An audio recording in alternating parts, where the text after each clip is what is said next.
Um, it's been a while, guys. It's Lobo.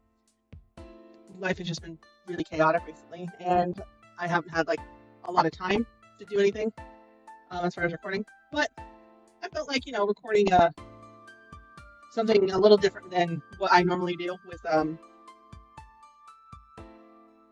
like the ABCs and religious stuff and like that. I'm gonna go a little bit political today, but it'd be a different type of political. Because as you guys are all aware, we have a lot of crime going out and about throughout the entire United States, and a lot of it has to do with a lot of mental issues. So, if you guys know the title, you're fully aware that I'm going to be trying to sell the idea that we need to bring the asylums back. Now, I did a little bit of research.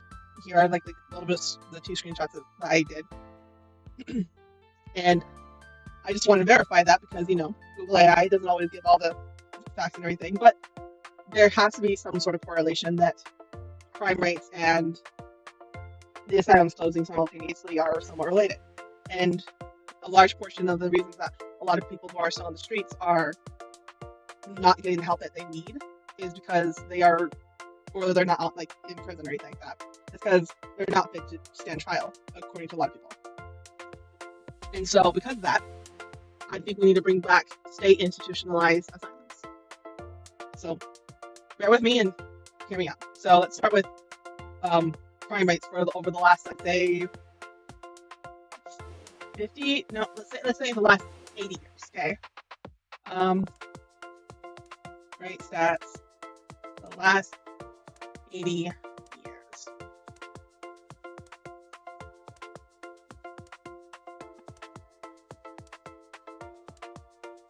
So yeah, U.S. crime rates have followed long-term downward trends since peaking in the early 1990s, with violent and property crime rates today dropping significantly below levels seen in the 1970s and 80s. Okay, so I have a hard time believing that, given the fact that it seems like it's gotten worse. It just seems like it, but I don't know. I don't know. Let's look at different statistics here.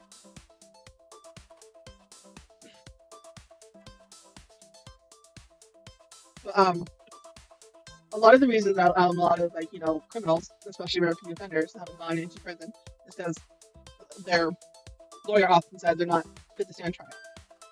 So after that, they're often released back into the wild without any proper supervision or anything like that. Not all of them, but enough of a percentage of them don't have that supervision, which is where they get seen doing additional crimes, some things that could have been avoided, like murders and assault charges, manslaughter, what have you. So one of the things that would be a good idea to have, because people are saying that they're fit to stand trial, fine, but they can't be on the streets. Let's put them in an asylum and get them the help that they clearly need. Because often the case is saying that they are mentally incapable of standing trial, so therefore they can't be held for their actions, but they can't be in the private sector or they can't be amongst public people, normal citizens who are just living their lives. So if that's the case, if they're not fit to go to prison or be responsible for their actions, then we need to give them mental help. You're just taking your sweet time, aren't you? Come on.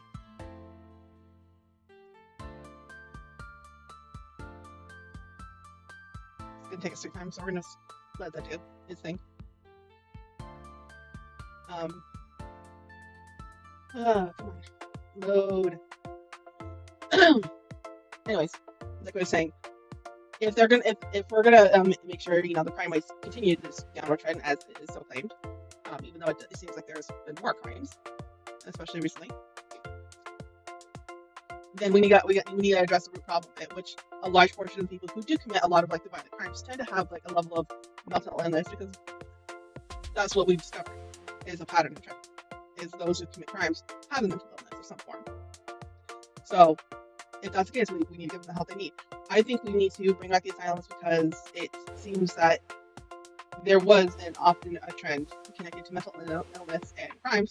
And so one of the things that we should do is if they can't stand trial, they go to the asylums with the help they need. And for them to rejoin the public, they need to get signed off by at least 10 different therapists. And I'm not saying just sign off and within a year time period. No, in a one single week. If they want to leave the asylum and say that they're good, then 10 separate therapists need to interview them and check them over mentally and sign off and say yes, they are free to re-enter public. And we got to do safety nets on that too.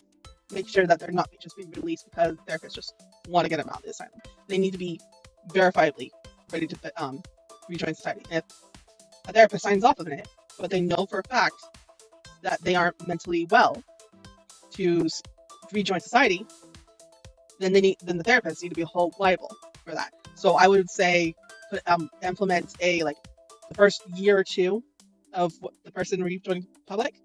If they commit any additional crimes, specifically if they repeat the crime that they committed before they were institutionalized in the asylum, then the therapists who put it on there need to be held accountable for being negligent on just signing somebody off just like that. Now, naturally, whenever I say that 10 separate therapists need to sign them off, and this is within a week time period, I mean it has to be 1,000% unanimous. It can't just be majority vote, say 7 of them say he's good to go and 3 of them say no. All 10 of them need to say yes. And if even 1 or 2 of them say no, we need to find out why. We also need to be smart about this, because if they're saying no just so that way they can keep them in the asylum, just because they don't have a real justifiable reason, then that therapist logically loses their job. But if they have a viable reason to say no, there are multiple different therapists that handle different fields of work and focuses on different aspects of the human behavioral and pattern recognition, everything that they're specialists. They're specialists essentially. Someone's going to catch something that another therapist is going to catch. And I just say 10 as a general number because I don't know. It seems like a decent amount of people to look at a person and judge whether or not they are fit to re-enter society. And it doesn't have to be just criminal based, but we can make it so that way there's 2 separate state institutions that handle different people. Ones that have already committed a crime and those who could potentially commit a crime if they don't get the help they need. And this page is just taking its sweet time loading. All right, let's try this one. Holy cow, look at that, just popped right up. All right, so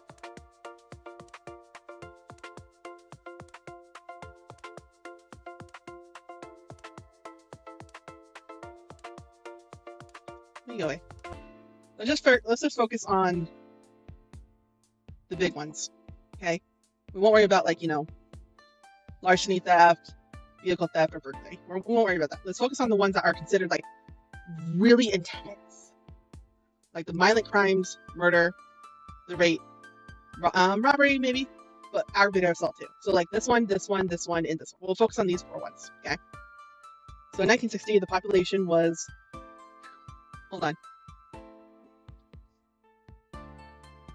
Damn. Half the population of our modern times. Okay? I'm assuming the total means the total amount of people that were arrested and everything. So 28. You know what? I just realized I should probably pull out my calculator for this. Calculator. Let's put it. Scroll up a little bit. Let's put it right here.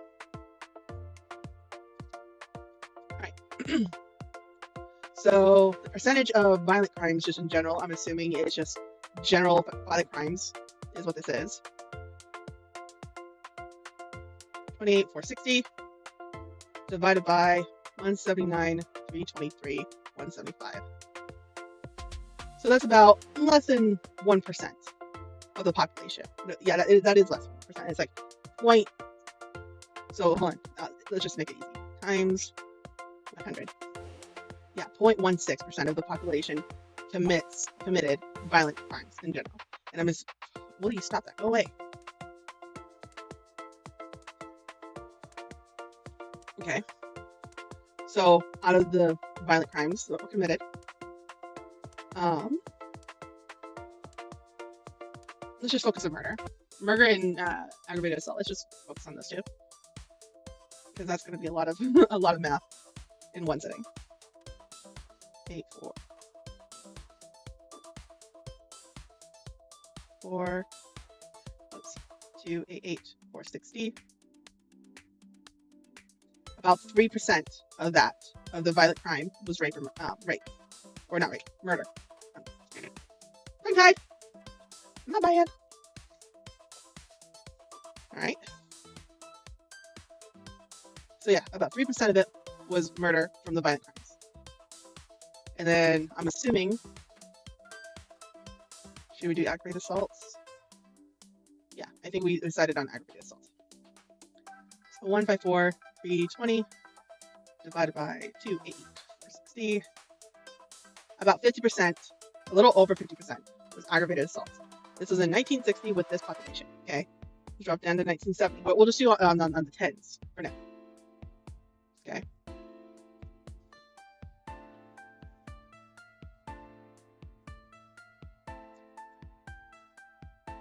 So this, as we can see, it's a significant jump between there and there. Like, that's, what is that? More than 50% jump? Oh my gosh. Hold on. Let's do that math. 738, 820 minus 288, 460, 450. Yeah, that's nearly triple. This tripled in just 10 years. And this is roughly when we started. 1960 was when we first started closing the asylums, as this screenshot shows. So that means that at least, what is it? More than 30% of the population or something like that was committing more crimes or something like that. No, that doesn't matter. Hold on. Because it's at least 8 million people versus 3 million. I'm assuming that's how many arrests. This probably doesn't account for repeat offenders and stuff like that. And so we can't take this total totally seriously. But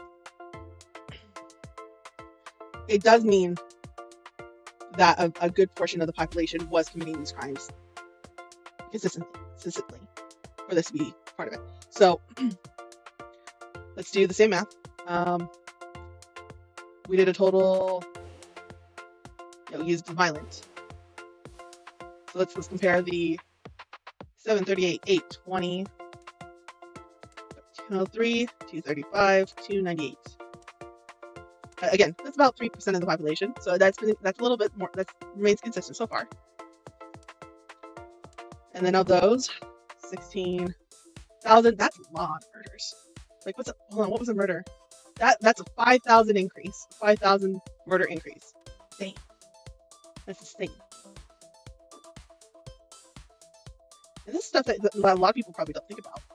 So this is a 2%.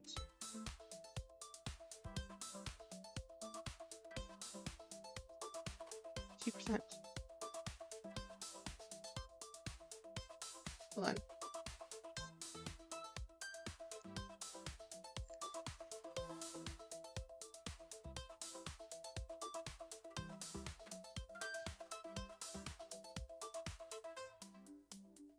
So it seems like it's decreased for how many murders, like percentage-wise, because this was about 3%, and versus this being 2%. So that's not as bad, but still pretty bad considering that it jumped up to nearly triple the amount. Now, as far as aggravated assault, 970. This has to increase significantly. 45%. Surprising. The violent crimes has decreased from aggravated assault. Oh wait, hold on. I didn't math correctly. Hold on. Don't come me on it. 334,970. I was looking at this one. I should have been looking at this one. So it's even less. It's even less. Because if we recall, 45. Yeah, so about 45%. If we recall, the other one was 53%. So technically speaking, that has decreased significantly. All right, let's jump down to the 80s. So okay, this is we've broken the million barrier from the 1970s to the 1980s. That's a significant increase in my opinion, and that's insane. I'm sure, like, more people committing violent crimes and everything will increase with the population. Makes sense. But at the same time, that it's still a lot of people committing crimes all the same. All right, let's see here. Violent crimes specifically, divided by the population, 225, 349, 264. And really quick, let's point this out. This was a 22 million population increase, and this one was roughly about the same. And yes, the violent crimes decreased in comparison. So logically, maybe this will decrease in comparison. I don't know. But 16 to 23, that's an additional 5,000 people that died. No, that's even more. That's an additional 7,000 people that died for murder. And aggravated assault, it doubled over here. Yeah, it doubled over here. And it doubled up here. What? How is the percentage so much less? I don't understand. All right, hold on. So here we go. This has increased significantly because it was 0.3% over here and 0.3% over here. Now it's 0.5% here. And that's just in the 80s. But it looks like it's declining over here down here in the 90s. We'll double check in a second. So violent crime in the 1980s versus murder. So 23,040 divided by 1,344,520. That is, wait, only 1%. So this dropped down a lot because the previous ones was 3% of the population and 2%, and now it's only 1%. You can round it up to 2% if you don't want to include the 0.7, but still, it's significantly less considering the amount of crime. So that means maybe aggravated assault is taking it on the burden. Who knows? Let's do the math. 672, 650, 1344, 520. Yeah, so this went back up from 45% up here to 50% here. So looks like aggravated assault took up a large portion of that. But that's still a lot because it's going up, down in that pattern. So the population increased by another, it looks like another 22,000 or 22 million. But the crimes went up 1 million, and the aggravated ones went up an additional 500,000. Murder roughly stayed the same.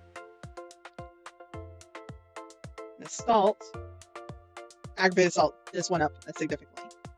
Added an additional 400,000 in this one. So let's see here, math-wise. 2. And I understand this doesn't break it down to racism or anything like that, or anything like that. But we're just doing basic population math and percentages. See, it went up again. Now it's 0.7. There was more violent crime in comparison to the population in the 1990s. That's pretty concerning. I haven't even touched property or anything like that. We're not going to mess with that. This is just for the violent ones that tend to be related to people who are having mental cases and everything like that. That's pretty much all this is about. Okay, so let's compare that to murder, which I'm pretty sure I have a good idea of where this is going to go on this one. Because this is pretty much identical to the 1980s. Yeah, so it's about 1%, a little under 1%. Which, it feels like the murder charges would be much higher, but you never know. And who knows, aggravated assault can also be associated with manslaughter and stuff like that. Let's see here, speaking of that, aggravated assault, 54860. This is probably going to be the majority of it. Yeah, a little over 57% with aggravated assault compared to violent crimes. Which, gosh, that's insane to think about. that this percentage of it was aggravated assault. Like, people are just beating the hell out of each other in the 1990s, apparently. Early 2000s. Now, this is before 9/11.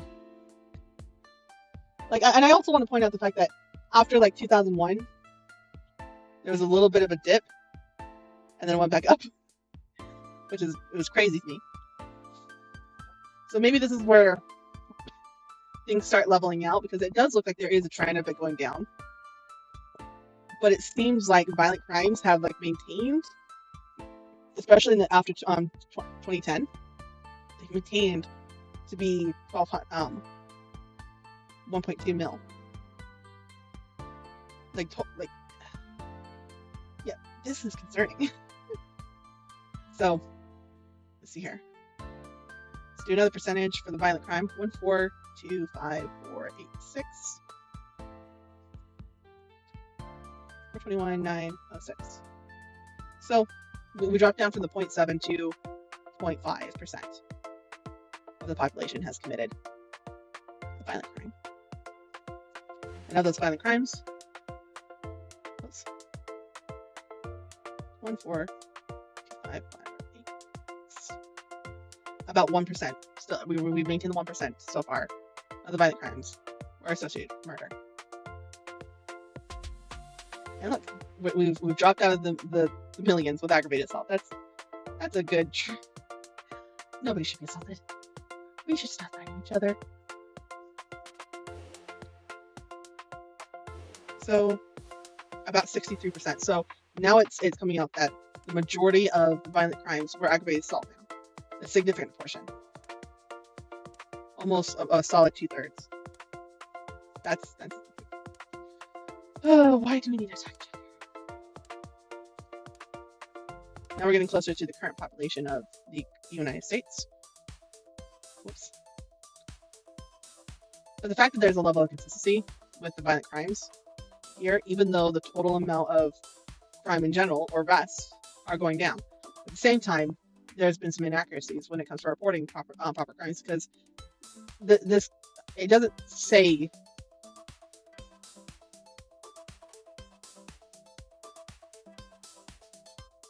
It doesn't say like whether or not these were charged to people, or if it was just what was actually convicted.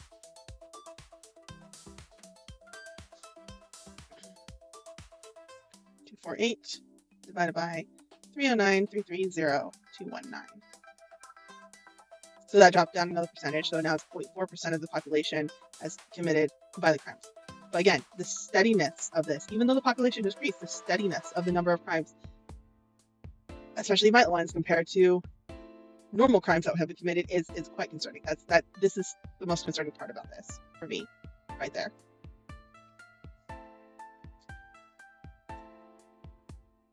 All right. Of that, 14,772 divided by 125,1,248. Now it's jumped up. It's jumped up a little bit because this used to be a 0, but now it's 0.11 or 1.1. Oh, that's for murder. And then for assault, 781 or yes, it still maintained a high percentage for aggravated assaults. Now we're going to come down to 2019 because that's what this listing has. It's just up to 2019. 245,410, and this is with another population increase. Like, it looks like an additional 19 million people. So we dropped back down to the 3%. This is when we first started closing the asylums. But again, it's significantly more people that are doing violent crimes. And the murder has increased significantly. Like, that's 16, and that's 9,000 in comparison. So that means, that means there's been an additional. There's been an additional 8,000. No, not 8,000. An additional 7,000 murders that have happened. And there's also been 8/21. Yeah, there's been an additional 700,000 assaults that have happened.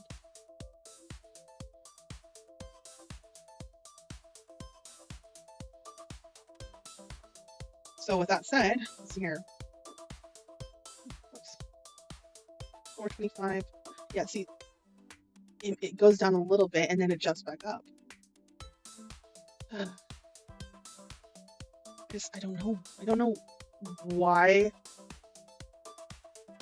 we're not addressing this as an issue. Yeah, see, it went up another 0.2% for murder compared to early 2010s.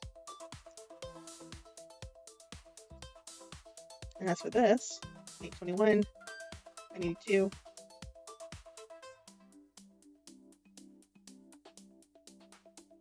Yeah, this is still 65%. Like, and this has steadily increased. Like, there was a little bit of a dip. Like, it looks like we maxed out in the this was like the 90s, right? Yeah, it looks like this was the 1990s. We peaked in 1993, and then we started going down, down, down, down, down, and we started going back up. Like, we are at our lowest within the last 20 years here in 2013, and now we're going back up. And the same thing with the murders.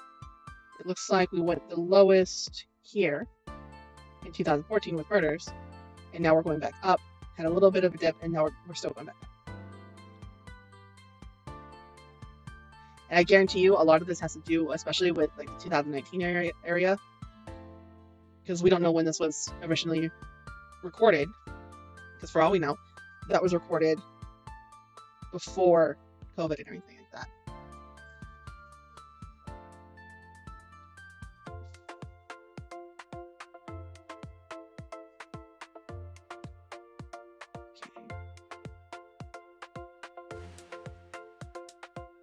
Yeah, it looks like the trends like started going down here.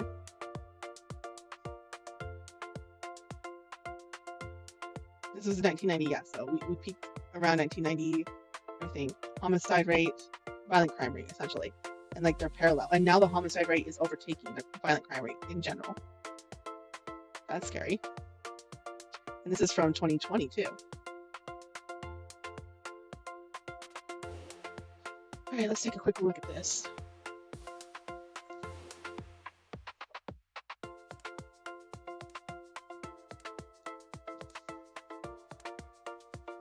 Retired SRS in favor for the National Incident-Based Reporting System was developed to address several shortcomings of the SRS. For example, NIBRS expands the number of crimes for which data are collected and captures details about these crimes that are not previously measured in the SRS. The relationship between the victim and the offender.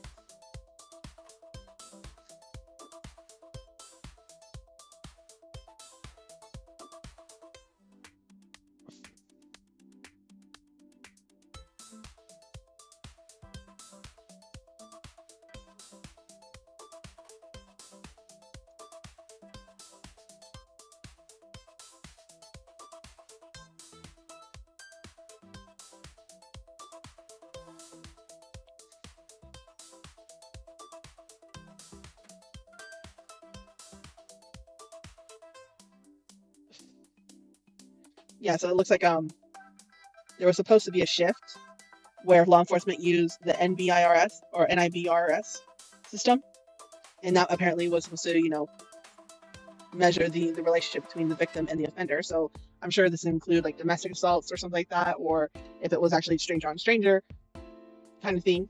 So I guess a large portion of the agencies, it looks like about 62% of law enforcement agencies submitted the NIBRS for the and the remainder 40% didn't. And so that means about 40% of the agencies are not properly reporting the crime. So the statistics probably could be even higher than what was initially reported. But we won't know for sure because this all started back in 2021. This change specifically because they made the announcement in 2016 that they would be switching over. And I haven't seen any of the statistics for 2021 to current day. even just up to 2025. We haven't seen that yet.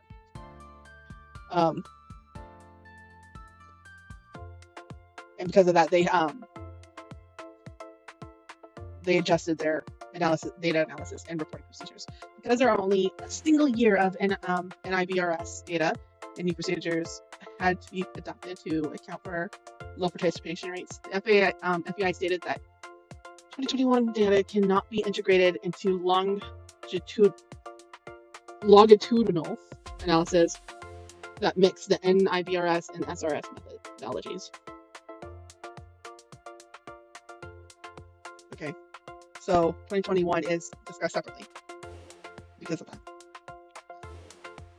So this was based on the SRS system, is what I'm assuming.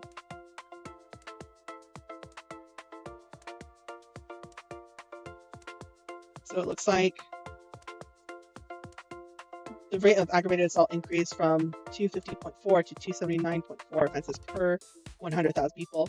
Rape and robbery rates both decreased from 43.6 to 38.4, and from 81.8 to 73.9 per 100,000 people, respectively.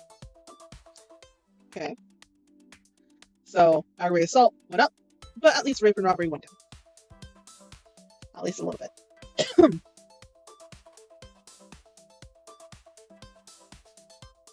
Okay.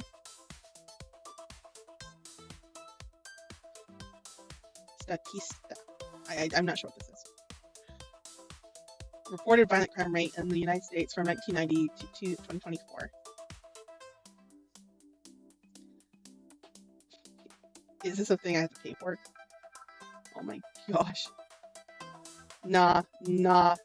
Good on that, bro.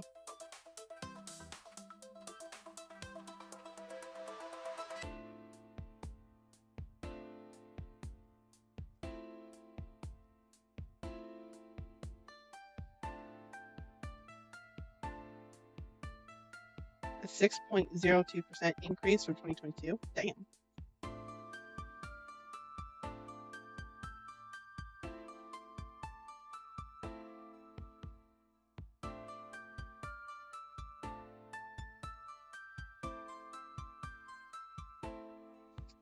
Dang.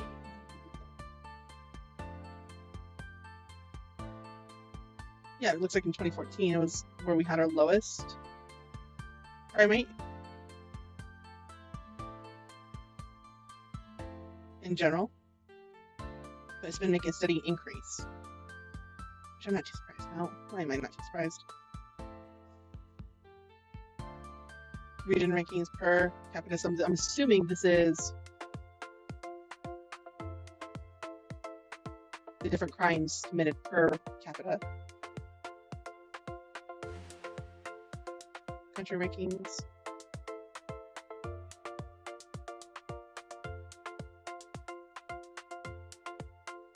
Wow, considering we have pretty high crime rate, we also have one of the lower ones. Not super low compared to like Orion. Hong Kong is really low down here. Damn.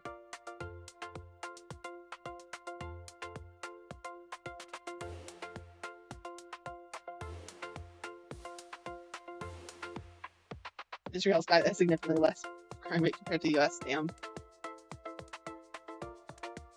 At least we're not like Jamaica.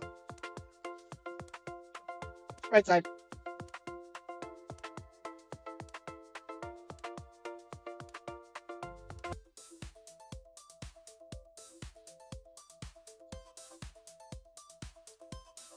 But honestly, I honestly think it would do our population a world of good, especially given that like I said, a large portion of the population, or not a huge portion. Well, no, actually, it is a large portion of the population has mental issues, and we need to start addressing that now before everybody starts having super mental breakdowns and everything. And we start seeing on a daily basis a school shooting or something like that, or we start seeing on a daily basis where murder is becoming normalized. I lived in a state where murder was a surprise. It was like statewide news when somebody murdered somebody else, because it wasn't as common. And now it's coming to a point where it has become somewhat normalized, where there was a shooting, there was somebody that was killed or something like that, and it's a normal thing. And I don't think that is a good mindset for us to be in, to start thinking that murder or assaulting people are normalized whatsoever. And a large portion of the people who do commit assault, I'm going to throw a random stat and say I want to believe that at least 50% of the population that have committed assault and everything like that did it because there was something mentally wrong with them. Because another person wouldn't look at another person and say, I'm going to beat you up because I feel like it. Usually there's a reason for it. And not all the reasons are good reasons, but there's usually a reason behind it. But then there are some people who will do it just because they can. And that doesn't make any sense to me. So I honestly think that we should possibly, like I said, we should bring back the asylums, have about 10 therapists sign off of a person in order for them to rejoin the public. And it's not like we want to keep them there forever. It'd just be just like having state prisons or anything, essentially, except for where we'll actually be treating the source of the issue, which is often mental problems for those who can't stand trial and take responsibility for their actions. Like if you're gonna have an excuse such as you have mental issues and you can't rejoin society, so we won't send you to prison, but you should go and get your issues taken care of in order for you to rejoin society. And we need to start addressing it now before we actually completely lose control of who we are as people, because it's just getting so insane with how bad everything is, with everybody attacking each other left and right. So that's my opinion. If we did end up opening state institutionalized asylums, it would just offer jobs to like therapists. It would offer jobs to security. It would offer jobs to managerial positions. We would make sure that everybody would be held accountable for, like, hiring certain therapists and everything. You have to go through like the same psychiatric tests as police officers and as dispatchers, and I'm sure firefighters probably have to go through the same psychiatric test in order to make sure that you are fit to do this job and you are actually there to help. Like, I think that should just be like another level where people are getting actually rehabilitated and everything in order to rejoin society, rather than just saying, hey, you can't stand trial, but we don't have a place to put you, so go back on the street and good luck. That will save a lot of people a lot of heartache, I think. So that's my opinion. Decide what you want to make of it. So thanks for being here.